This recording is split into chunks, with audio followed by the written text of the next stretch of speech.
حضور صلی اللہ علیہ وسلم نے بتایا کہ دنیا کے کسی بھی خطے میں مسلمانوں پر کوئی تکلیف آئے، اس کا درد، اس کی کسک تم کو اپنے دل میں محسوس کرنی چاہیے۔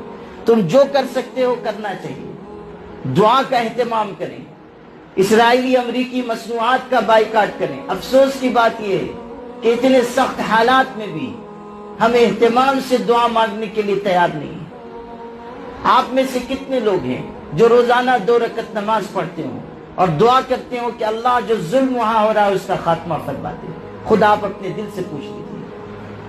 ہم گھنٹوں یہاں وہاں وقت برباد کر رہے ہیں، لیکن ذکر و دعا میں، تلاوت میں، عبادت میں لگنے کا ہمارے پاس وقت نہیں ہے۔